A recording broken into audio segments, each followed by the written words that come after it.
Second world war झाला, मग जगामध्ये पॉवरफुल फक्त 2 देश उरले होते. एकीकडे होता USA, United states of America, तर दुसरीकडे होता रशिया. त्यावेळेस त्याला USSR म्हणायचे.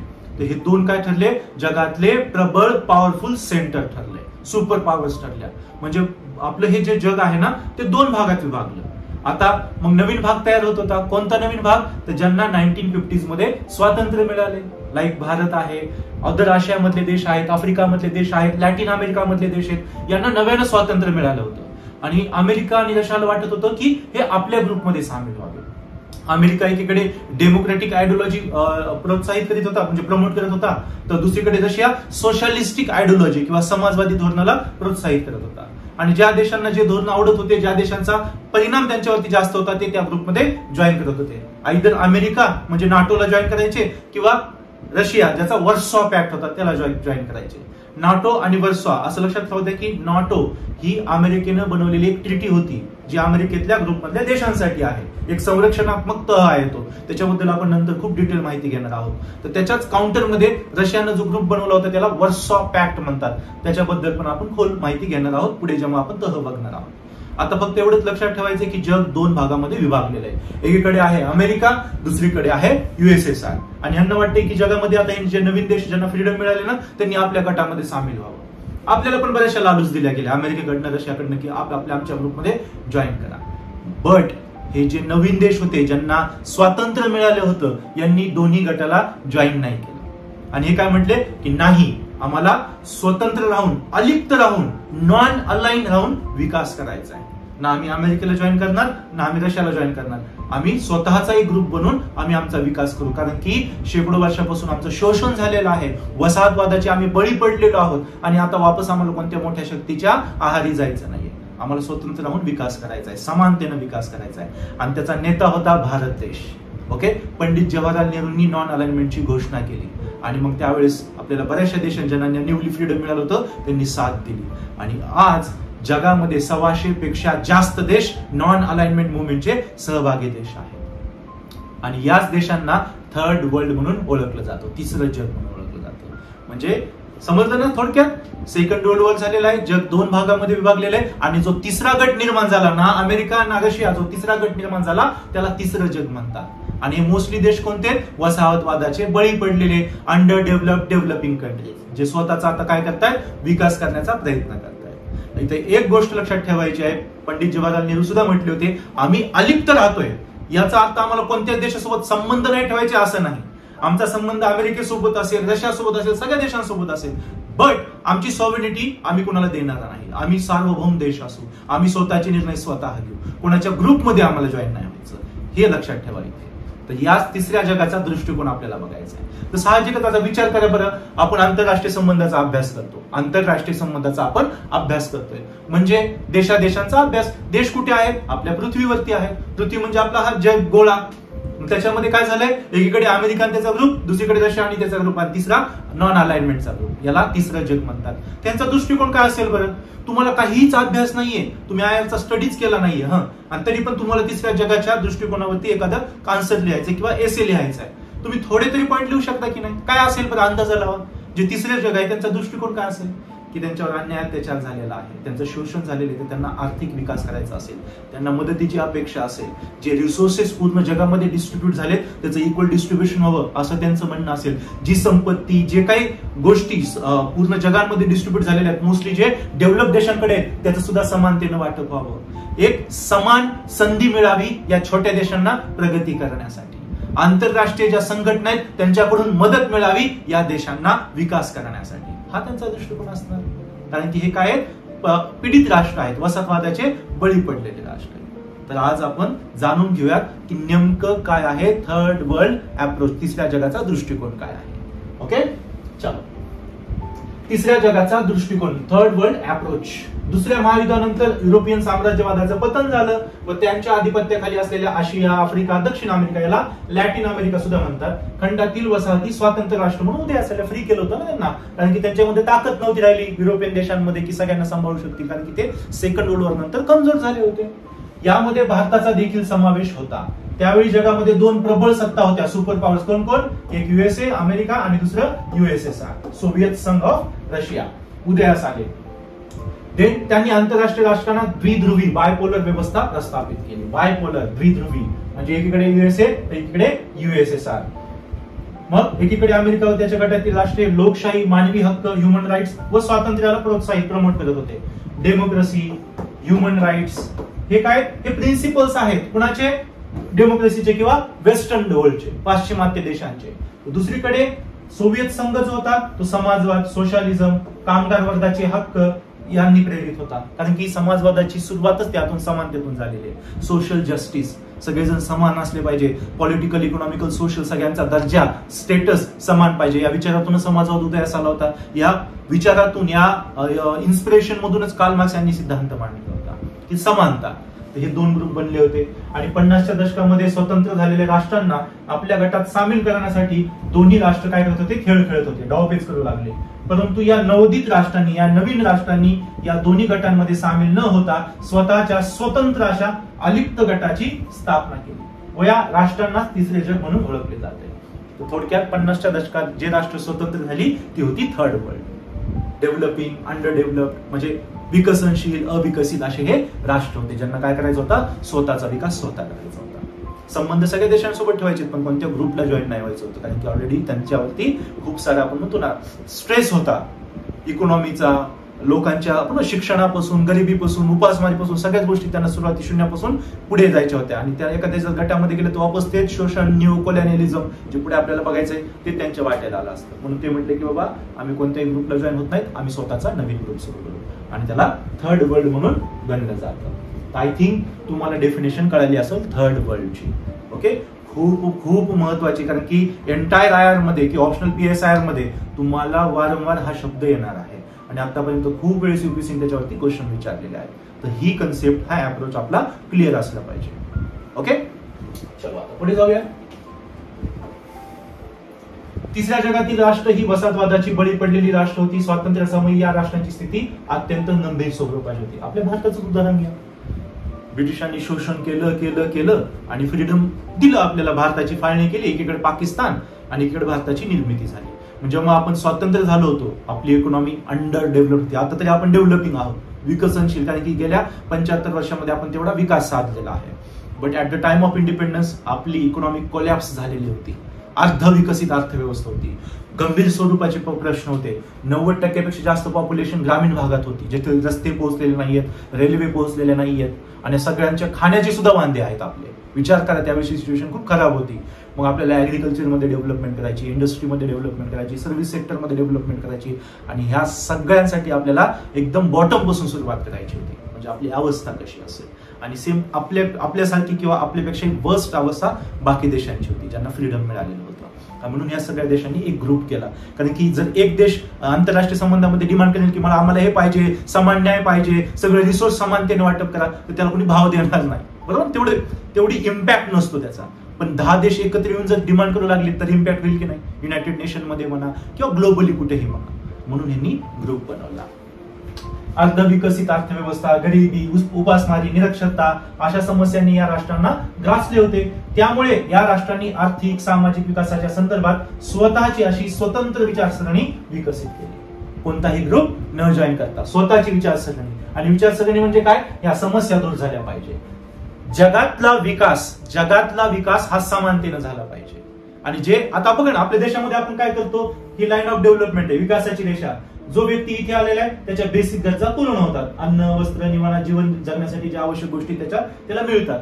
पण भारतामध्ये बरेचसे असे वर्ग आहेत जे याच्या खाली आहेत, काही खूपच खाली आहेत, काही जवळ आलेले आहेत. आणि हे कसे आहेत, आपल्या समाजामधले वर्ग आहेत. मग आपण काय करतो, यांच्या कल्याणासाठी गव्हर्नमेंट काय करतो, वेगवेगळ्या योजना काढतो आणि इथपर्यंत पोहोचवतो. आणि जे एकदम वरती गेलेले आहेत त्यांच्याकडे जास्तीत जास्त टॅक्स घेतला जातो, त्यातून योजना काढल्या जातात, त्यांची अपलिफ्टमेंट केली जाते. सेम आता जगामध्ये बघा, काही देश इथे पोहोचलेले आहेत, काही एकदमच डेव्हलप झालेले आहेत आणि काही खाली आहेत. तर यांना विकास करण्यासाठी हे देश काय करतील, डिमांड करतील की जे काही रिसोर्सेस आहेत, जे काही टॅक्स सिस्टम आहे ग्लोबली, आपण म्हणतो कस्टम वगैरे असेल, यांना सूट दिली जावी, या देशांना जास्त प्रेफरन्स दिला जावा. का, कारण की यांचा विकास होणे बाकी आहे आणि ज्या मोठ्या राष्ट्रांनी विकास केलेला आहे तो यांचं शोषण करून केलेलं आहे. ब्रिटन का डेव्हलप आहे, स्पेन का डेव्हलप आहे, फ्रान्स का डेव्हलप आहे, यांनी छोट्या छोट्या देशांचं शोषण केलेलं आहे त्या काळात. मग आता ते वापस आपल्याला भेटलं पाहिजे की नाही, हा दृष्टिकोन आहे. ही विचारसरणी आहे थर्ड वर्ल्डची, की आमचा पण आता विकास समानतेने झाला पाहिजे. ओके, पुढे ही राष्ट्र स्वातंत्र्य, समता, न्याय, औद्योगिकरण, आधुनिकीकरण आणि विकासावर भर देऊ लागली. यस, स्वातंत्र्य, समता ह्या सगळ्या मॉडर्न कन्सेप्ट होत्या आणि त्या आपल्याला हव्या होत्या, कारण की मोस्ट ऑफ द देशांनी डेमोक्रेसी स्वीकारलेली होती आणि त्याच्यामध्ये डेमोक्रेसी जिवंत ठेवायची तर हे या गोष्टी असल्याच पाहिजे. आपल्या संविधानामध्ये पण सगळ्यात आधी ह्या गोष्टी आपण स्वीकारल्या. आपल्या प्रिअम्बल मध्ये पण आहे की नाही, स्वातंत्र्य, समता, न्याय. तर हे काय बेसिक प्रिन्सिपल्स आहेत डेमोक्रेसीचे. त्या देशांनी ते स्वीकारलं. इंडस्ट्रियलायझेशन, यस, कारण की ह्या देशांची सगळ्यांची एक प्रॉब्लेम होती की यांची पॉप्युलेशन खूप जास्त होती आणि यांना जर स्वतःच्या गरजा भागवायचे तर उद्योग वाढले पाहिजे, ऍग्रिकल्चर डेव्हलप झाली पाहिजे. देन आधुनिकीकरण, मॉडर्नायझेशन, कारण की हे देश सगळे काय होते, अंडर डेव्हलप होते, यांना टेक्नॉलॉजीची गरज होती. तर हे लोक मदत घ्यायचे. आपण पण अमेरिकेकडून मदत घेतलेली आहे, फ्रान्सकडून मदत घेतली, ब्रिटनकडनं मदत घेतली, आपली अणुभट्टी लावताना, स्पेस ऑपरेशन करताना रशियाकडनं पण मदत घेतलेली आपण. पण कोणाच्या ग्रुपमध्ये आपण जॉईन झालो नाही, हे लक्षात राहू द्या. मी तुम्हाला काय म्हटलंय, अलिप्त असणं म्हणजे कोणत्याच देशासोबत संबंध ठेवणं नाहीये. युपीसी मेन्स नाही वारंवार तुम्हाला विचारलेले वेगवेगळ्या बाजूनं. तर डोक्यामध्ये एक गोष्ट एकदम फिक्स करून ठेवा, नॉन अलाइन म्हणजे कोणत्याही देशासोबत संबंध नाही ठेवायचा असं नाहीये. संबंध सगळ्या देशांसोबत ठेवायचे, पण कोणत्याही ग्रुपला जॉईन नाही करायचं. ओके, स्वतःचा ग्रुप, स्वतःचा विकास करायचा आहे. चलो, आणि विकासावरती भर देऊ लागली. या राष्ट्रांना स्वतःचा विकास शून्यातून करावायचा असल्याने या राष्ट्रांनी स्वतःला महासत्ता तसेच सत्ता संघर्षापासून अलग ठेवले. महासत्ता म्हणजे कोण, त्यावेळेस युएसए आणि USSR याच्यापासून आपण दूर ठेवलं आणि या दोघांमध्ये जे काही कोल्ड वॉर चालू होता, शुद्ध युद्ध चालू होता, त्याच्यापासून पण आपण दूर राहिलो. कारण त्यांची भांडणं का होते, समजा हा ABC नावाचा देश आहे किंवा अफगाणिस्तान आहे, तर अफगाणिस्तानमध्ये कोणाचं प्रभुत्व, मग अमेरिका तिथे काय करणार, इन्व्हॉल्वमेंट करणार. लगेच रशिया पण तिथल्या एखाद्या गटाला मदत देऊन तिथे इन्व्हॉल्वमेंट करणार. झाली त्या देशाची बरबादी. तर आपल्याला असं करायचं नव्हतं, आपल्याला सत्ता संघर्षापासून वेगळं राहायचं होतं, म्हणून अलग ठेवले. वसाहतवादाविरुद्ध, वर्गभेदाविरुद्ध, नाही का, ब्लॅक व्हाईट हे जे वर्गभेद, रेशियल जो वार असतो त्याच्या विरुद्ध, तसेच जागतिक शांततेसाठी प्रयत्न करू लागले. कारण की आपण याचे बळी पडलेलो आहोत, त्याला आपण कसं प्रमोट करणार. आपले विचार, थर्ड वर्ल्डचे विचार, थर्ड वर्ल्डचा दृष्टिकोन ऑलवेज अँटी कोलोनियलिझम आहे, अँटी रेशियल वॉर आहे, वर्णभेदाविरुद्ध आहे. आणि कशाला प्रमोट करतो आपण, पीसला. भारताला कधी इन्क्रोचमेंट केलेलं ऐकलं का कोणत्या देशात? नाही. कारण की आपल्या फॉरेन पॉलिसीचा सगळ्यात महत्वाचा उद्देश आहे पीसफुल कोएक्झिस्टन्स, शांततापूर्ण सहअस्तित्व. ओके, तर आता तुम्हाला समजत असेल की थर्ड वर्ल्ड काय आहे आणि कसं जन्म घेत आहे, काय होती त्यावेळेस त्यांची आयडियोलॉजी, कोणत्या गोष्टी त्यांना हव्या होत्या.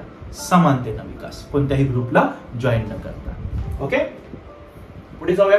या राष्ट्रांनी संयुक्त राष्ट्रसंघात मागणी केली आहे की जागतिक अर्थव्यवस्थेचे स्वरूप अशा प्रकारे बदलावे की त्याचा लाभ सर्व राष्ट्रांना समानरित्या होईल. या राष्ट्रांनी कुठे, युनायटेड नेशन मध्ये, संयुक्त राष्ट्रसंघात काय मागणी केलेली आहे की जागतिक अर्थव्यवस्थेचे स्वरूप अशा प्रकारे चेंज व्हावे, बदलावे की त्याचा लाभ सर्वांना समानरित्या व्हावा. आला का नाही इक्वल शब्द, इक्वालिटी बिटवीन नेशन्स. कोणते नेशन्स, एकीकडे आहेत डेव्हलप झालेले देश आणि दुसरीकडे आहेत हे डेव्हलपिंग आणि अंडर डेव्हलप देश, अर्धविकसित. यांना 50s मध्ये स्वातंत्र्य मिळालेलं आहे, 1950s मध्ये, 50च्या दशकामध्ये.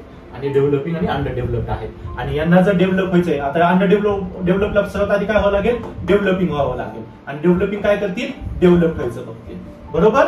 तर यांना यासाठी काय पाहिजे, रिसोर्सेस पाहिजेत, साधन संपत्ती पाहिजे. बरोबर की नाही, त्याशिवाय कसा विकास होईल. विदाउट साधन संपत्ती, विदाउट रिसोर्सेस होऊ शकतो का विकास? नाही. आणि तो विकास करण्यासाठी थोडीशी झळ तुम्हाला बसू द्या, थोडंसं नुकसान तुमचं होऊ द्या विकसित राष्ट्रांचं, पण त्या गोष्टी आमच्याकडे पोहोचू द्या, तुमच्याकडे ज्या एक्स्ट्रा आहेत त्या, कारण की आमचा पण विकास होईल. अशी मागणी आपण म्हणजे तिसऱ्या जगातील देशांनी संयुक्त राष्ट्रसंघात केली. कारण की आपल्याला काय करायचं आहे, समानतेनं विकास करायचा आहे, समान विकास आणायचा आहे, समान विकास घडवायचा आहे. समजते ना तुम्हाला हे आयडियोलॉजी, हे तिसरे जग, फ्रीडम झालेले एका काळामध्ये, मग त्यांना काय हवं आहे, त्यांना इक्वल विकास पाहिजे. असं लक्षात ठेवायचं की देशामध्ये जे मागासलेले वर्ग आहेत ते डिमांड करतात की नाही की आमचा समानतेने विकास झाला पाहिजे, आम्हाला ह्या गोष्टी पाहिजेत, आम्हाला त्या गोष्टी पाहिजेत. सेम गोष्टी हे अंडर डेव्हलप आणि डेव्हलपिंग देश आंतरराष्ट्रीय प्लॅटफॉर्मवर करतायत. आजही आपण डेव्हलप झालेलो नाहीये, आजही आपण डेव्हलपिंग कंट्री आहोत.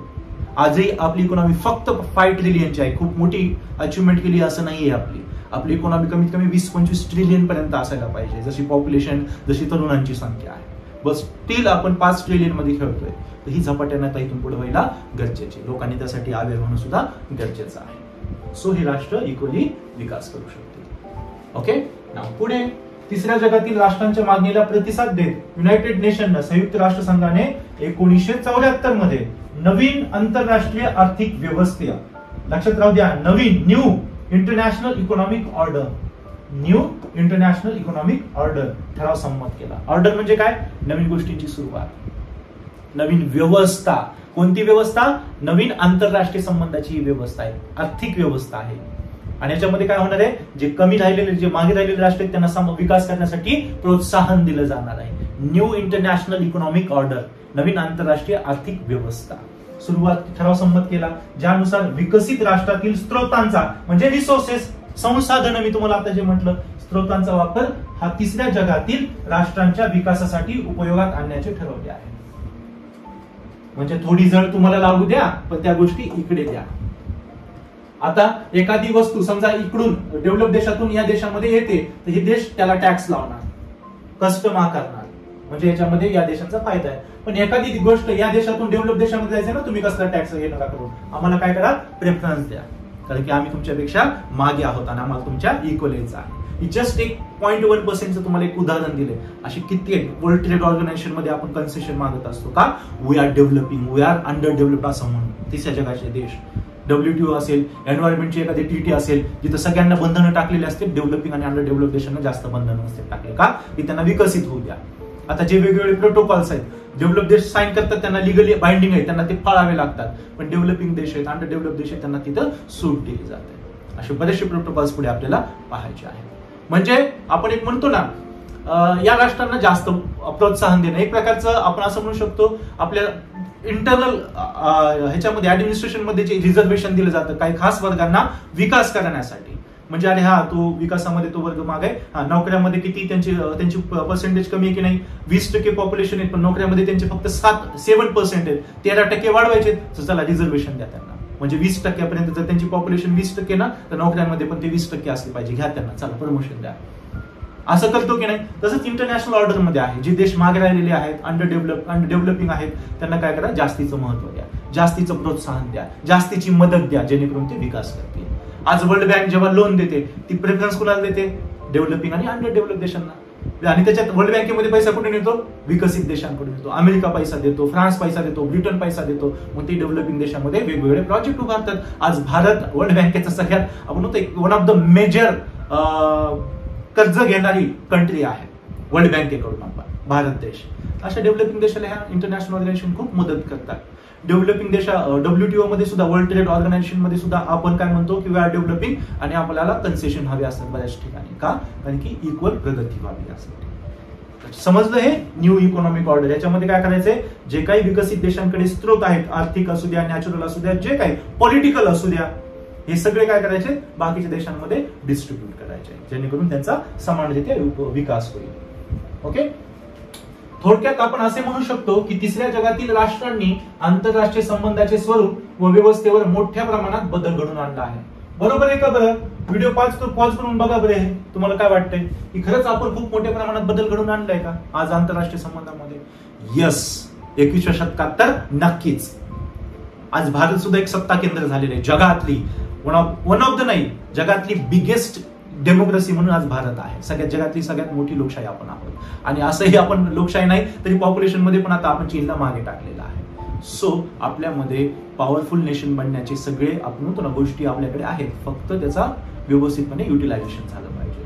आज जगामध्ये 2 सत्ता केंद्र नाहीत, आज जगामध्ये खूप सारे सत्ता केंद्र आहे आणि भारत त्याच्यापैकी एक आहे, ब्राझील त्याच्यापैकी एक आहे, साऊथ आफ्रिका त्याच्यापैकी एक आहे. हे देश सुद्धा काय होत आहेत, बळकट होत आहेत. चीन त्याच्यापैकी एक आहे. ठीक आहे, तर यांनी आंतरराष्ट्रीय प्रमाणात इंटरनॅशनल रिलेशन मध्ये आज आपला दबदबा आहे, आज आपलं एक प्रकारचं अस्तित्व आहे. पुढे एवढेच नाही तर सोव्हिएत संघाच्या पतनानंतर अमेरिका एकमेव महासत्ता म्हणून समोर आला व एक ध्रुवीय व्यवस्था निर्माण केली होती. आता जेव्हा 1991 मिखाईल गोर्बाचेव हे राष्ट्रीय USSR चे प्रीमियर होते, त्यावेळेस राष्ट्रप्रमुख होते, आणि 1991 ला काय झालं, रशिया ब्रेक झाला. आज जगातला सगळ्यात मोठा आकारानं देश कोणता आहे? रशिया आहे. 1991च्या आधी अर्धा युरोप त्याच्यामध्ये होता. विचार करा किती मोठा असेल रशिया. तर 1991 ला त्याचं पतन झालं, म्हणजे ब्रेक झाला. बरेचसे देश त्याच्यातून बाहेर पडले. पोलंड असेल, युक्रेन असेल, हे त्यातून बाहेर पडलेले देश आहेत. तर ही रशिया ब्रेक झाला, रशिया कमजोर झाला. जगामध्ये फक्त एकच पॉवर उरली, ती कोणती? अमेरिका. बट 21व्या शतकात जेव्हा आपण होतो ग्लोबलायझेशननं खूप जोर पकडला, वेगवेगळ्या एमएनसीज विविध ठिकाणी काम करू लागल्या, विविध देशामध्ये आता मोठमोठ्या कंपन्यांची मॅन्युफॅक्चरिंग होऊ लागली. आज किती ब्रँड भारतात बनतायत, किती ब्रँड चीनमध्ये बनतायत मॅन्युफॅक्चरिंग. तर याच्यामुळे काय झालं, हे जे छोटे छोटे देश होते ते आता सत्ता केंद्र म्हणून पुढे आले. युनिपोलॅरिटी होती पण काही वर्ष, अमेरिकेची महासत्ता होती. आज पण जगामध्ये सुपर पॉवर अमेरिकेलाच म्हटलं जातं. बट अमेरिकेसोबतच छोटी छोटी सत्ता केंद्र सुद्धा उदयास आलेली आहे. ओके, पुढे मी तुम्हाला ते पण डिस्कस करणार आहे. बट 1991 मध्ये काय झालं, युएसएसआर कोलॅप्स झाल्यानंतर अमेरिका एक युनिपोलर किंवा एक प्रमुख सत्ता म्हणून पुढे आला होता. या व्यवस्थेतही तिसऱ्या जगाचा प्रभाव कमी झालेला नसून उलट आता भारत, चीन, ब्राझील, साऊथ आफ्रिका सारखी राष्ट्र ही प्रादेशिक शक्ती म्हणजेच रिजनल पॉवर म्हणून पुढे आले आहेत. तसेच यामुळे आंतरराष्ट्रीय व्यवस्था ही बहुध्रुवीय मल्टीपोलर होताना दिसत आहे. दिसते का? मल्टीपोलर, एकच पूर्ण जगाचा बॉस एकच अमेरिका, समजा याला आपण म्हणतो युनिपोलॅरिटी.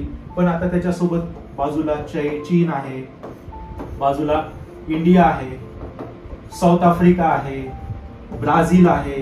हे देश पण काय बनलेले? रिजनल पॉवर बनलेले आहेत.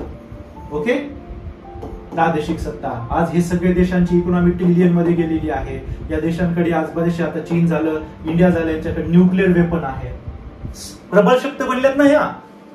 म्हणजे पूर्ण जगामध्ये अमेरिकेची एकाधिकारशाही नाहीये टोटली. तर आपण म्हणजे हे थर्ड वर्ल्ड मधले देश सुद्धा काय करतायत, आंतरराष्ट्रीय संबंधामध्ये स्वतःचं अस्तित्व टिकून ठेवून आहे. आणि आज ते आपले प्रादेशिक शक्ती बनले आहे. आज चायना एस्पायरेशन ठेवतो सुपर पॉवर बनण्याचं. किती पुढे गेलाय चायना? त्याची इकॉनॉमी आज 19 ट्रिलियन पर्यंत गेलेली आहे. आपली पण आहे 5 ट्रिलियन. आपली पण बघा, विचार करा, आपली पण असेल पाहिजे का नाही तेवढी. त्याच्यामुळे आपल्याला अंतर्गत आणि बाह्यगत दोन्ही बाजूने विकास करावा लागणार आहे, फास्ट विकास करावा लागणार. ओके, तर काही का असं ना, फक्त आज अमेरिकेची एकाधिकारशाही नाहीये, आज छोटे छोटे सत्ता केंद्र विकसित झालेले आहेत. म्हणून आजच्या जगाला बरेचसे राजकीय तत्वज्ञ, बरेचसे पॉलिटिकल फिलॉसॉफर काय म्हणतात? Multipolar world. काय म्हणतात? मल्टीपोलर वर्ल्ड, बहुध्रुवीय जग म्हणतात. कारण की एक ध्रुव नाही, आता खूप साऱ्या पॉवर्स याच्यामध्ये आलेले आहेत. ओके, जागतिक बँकेचे माजी व्यवस्थापकीय संचालक व जागतिक व्यापार संघटनेचे सध्याचे महासंचालक नागोजी ओकोंजो इवाला यांनी लेडीज आहेत त्या, यांनी 2011 मध्ये एक उद्गार काढला होता. भाषणामध्ये भारताबद्दल त्यांनी शब्द काढला होता, एक वाक्य बोलले होते, खूप महत्वाचे, लक्षात राहते. काय म्हटले होते? भारताबद्दल उद्गार काढताना म्हटले की या नवीन बहुध्रुवीय म्हणजे मल्टीपोलर नवीन बहुध्रुवीय जगामध्ये भारत हा स्पष्टपणे क्लिअरली एक प्रमुख राष्ट्र म्हणून समोर आला आहे. एक प्रमुख राष्ट्र म्हणून आपण काय केले? समोर आलेलो आहोत. व यामध्ये काहीच शंका नाही की भारत या शतकातील प्रबळ राष्ट्रांपैकी एक असेल. यस, आहे की नाही आपण प्रबळ? न्यूक्लिअर वेपन आहे, सगळ्या देशांसोबत चांगले संबंध आहेत, पॉवरफुल देश आहोत, इकॉनॉमी डेव्हलप होत आहे, जनसंख्या एवढी आहे, त्यातही युथचं पॉप्युलेशन जगात सगळ्यात जास्त आपल्याकडे आहे. ते एक प्रबळ देश म्हणून आपल्याला गणलं जातं. इंग्लिशमध्ये तुम्हाला तेच वाचून दाखवतो. In this new multipolar world India has clearly emerged as a key player. There is no doubt that India will be one of the powerhouse of this country, of this world. जगातली एक प्रबळ सत्ता म्हणून भारताला काय केलं जात आहे? सध्या गणलं जात आहे. तर हा होता थर्ड वर्ल्ड अप्रोच, तिसऱ्या जगाचा दृष्टिकोन. तर एकदा वापस शॉर्ट मध्ये सगळ्या गोष्टी आपण बघूयात आणि एक स्टोरी डोक्यामध्ये बिल्ड करूयात. तर तिसरं जग, आंतरराष्ट्रीय संबंध म्हणजे ह्या पृथ्वीवरील देशांचा अभ्यास. तर ह्या पृथ्वीवरील जे देश आहेत ते 2 भागात विभागले होते आफ्टर सेकंड वर्ल्ड वॉर. आधी एकच भाग सगळ्या जगावर राज्य करायचा, अमेरिका, इन्क्लुडिंग अमेरिकेमधले जे काही लोक आहेत ते युरोपमधूनच तिथे गेलेले आहेत. त्यांची स्टोरी पण वाचा, खूप चांगली. जेवढे तुम्हाला तिथे लोक दिसत आहेत ना, गोरे लोक, ते सगळे युरोपमधून तिथे गेलेले आहेत. ओके, तो जगावरती राज्य कोणी केलं होतं? पूर्ण जगावरती युरोपियन कॉन्टिनेंट, युरोप खंडातल्या देशात.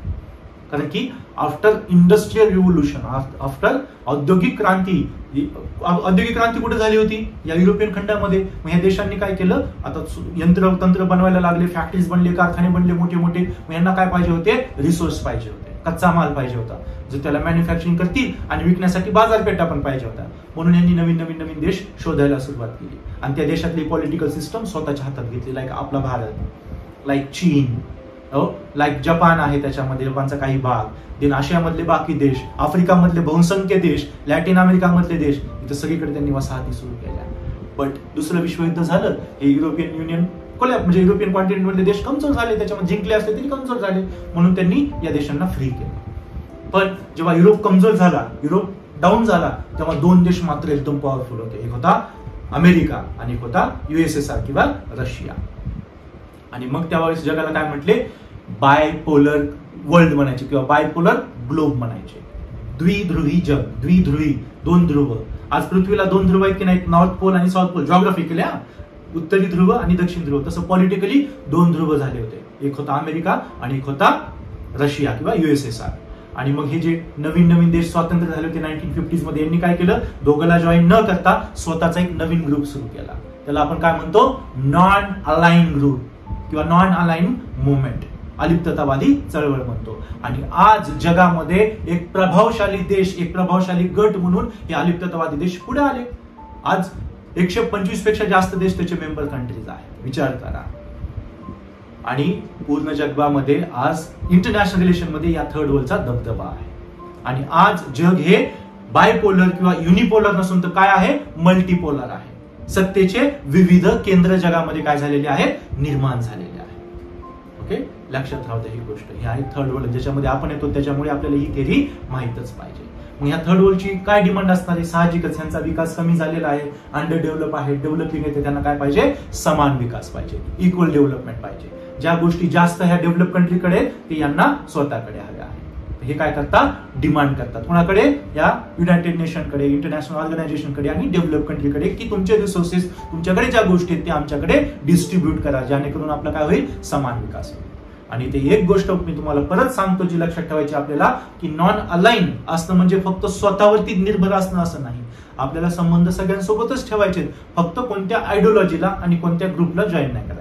आपल्याला स्वतंत्र राहून विकास करायचा आहे. आपल्याला आपली सॉव्हेनिटी, आपलं सार्वभौमत्व टिकून विकास करायचा आहे. कोणत्याही दुसऱ्या देशाला बळी पडायचं नाही. तर थोडक्यात हा होता थर्ड वर्ल्ड अप्रोच, तिसऱ्या जगाचा दृष्टिकोन. ओके, अत्यंत महत्वाचा आहे. एकदा व्यवस्थित विचार करा. आज आपण ज्या गोष्टी बघितलेल्या आहेत त्याच्यावरती तुम्हाला काय काय सुचतंय? कारण की हे जर लेक्चर तुम्हाला व्यवस्थित समजले ना, तुम्ही खूप साऱ्या गोष्टी स्वतःच्या मनाने लिहू शकता. कारण की तुम्हाला कोर गोष्टीचा आता खुला झालेला आहे. आणि इंटरनॅशनल रिलेशन मध्ये पुढे सुद्धा आपल्याला इच्छा एवढी टॉपिक अशाच डिटेलमध्ये करायचं आहे, एवढ्याच आपण म्हणतो ना जोमानं करायचं आहे, जेणेकरून आपली कोणती बाजू राहून नाही. प्रत्येक आन्सरवरती तुम्हाला लिहिता आलाच पाहिजे. या उद्देशातून आपल्याला प्रत्येक टॉपिक कव्हर करायचा आहे. ओके, आय होप तुमच्या सगळ्यांचे हे सगळे डाऊट्स आहेत, त्या गोष्टी आहेत ना, तुम्ही व्यवस्थित विचारत चला. डाऊट सेशन मध्ये आपण ते क्लिअर करत राहा. कोणती किती फक्त स्वतःसोबत डाऊट ठेवायचे नाहीये. कारण की डाऊट स्वतःसोबत ठेवाल, इथे चलो ठीक आहे, पण एक्झाम मध्ये तुम्हाला कोणी माफ करू शकणार नाही. तिथे चुका होईल, तिथे तुम्हाला नुकसान होईल. त्याच्यामुळे डाऊट टाइम टू टाइम वेळोवेळी आपण क्लिअर करायला हवे. ओके, वन्स अगेन थांबूया इथेच. इथून पुढे नेक्स्ट लेक्चरला आपल्याला अत्यंत महत्वाची थेरी बघायची आहे, ती म्हणजे theory of balance of power, सत्ता संतुलनाचा सिद्धांत. जगात असा एकही देश नाही जो त्या थेरीला फॉलो करत नाही, किंवा आंतरराष्ट्रीय संबंधाचा अभ्यास त्या थेरीशिवाय होऊ शकत नाही. त्याच्यामुळे नेक्स्ट लेक्चरसाठी सुद्धा व्यवस्थित तयार राहा. खूप डिटेलमध्ये आपल्याला ती थेरी करायची आहे. अत्यंत महत्वाची थेरी आहे. जसं तुम्ही थर्ड वर्ल्ड अप्रोचला समजून घेतले ना एकदम डिटेलमध्ये, सेम बीओपीला समजून घ्यायचंय. बीओपी म्हटलं की पूर्ण नकाशा तुमच्या डोक्यामध्ये तयार झाला पाहिजे, कारण की ती one of the most important theory आहे IR मध्ये. तर थांबूया आपण इथेच. काय कळत नसेल तर विचारत चला. Thank you so much. जय हिंद, जय भारत. थँक्यू.